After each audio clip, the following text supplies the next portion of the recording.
Anisan'ny fifanana karakarain'ny Liana Lalamanga izay mofony ho an'ny fiadiana tomponaka ho an'ny sokajy latsaka ny 15 taona notanterahana ary ireo lalao ampahifadalina tamin'izao farany eran'izao ka ny ekipan'ny Jet Mada ny Sodexo iny AVA ny Star Mada ireo no ekipa efatra tafiditra hiatrika ny Manasadalana. Jet Mada, Sodexo AVA, Star Mada ireo no ekipa efatra tafita amin'ny dingany Manasadalana amin'ny fiadiana izay ho tompon-daka ny Liana Lalamanga eo amin'ny sokajy latsaky ny 15 taona ho an'ny baolina kitra sokajy zandrana izany.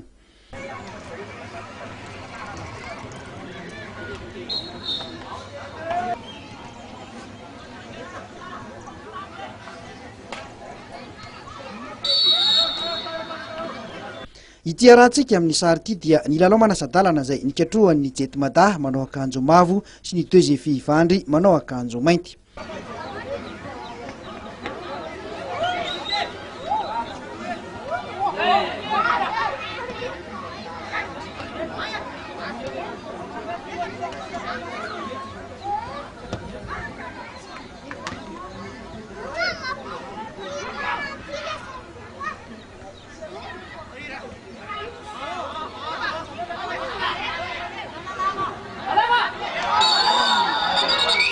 Ny Jet Mada teto no nivoaka mpandresy tamin'ny isa 2-0.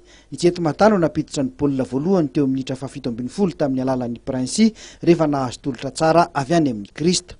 Tarika tamin'ny isa 2-0 teo ny Jet Mada izay US ihany koa no nentin'ny rotota ny ala sasatra.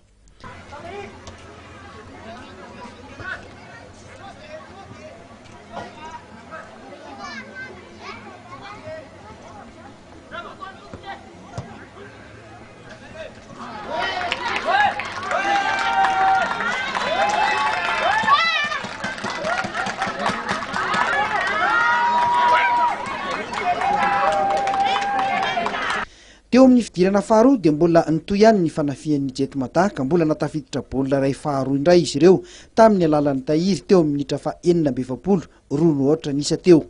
Nanomboka teo dia nanindry mafy ny Deuxième ary natafiditra baolina ray ihany koa teo amin'ny minitra 17-20 tamin'ny alalan'ny Mamso 2-2 nisa.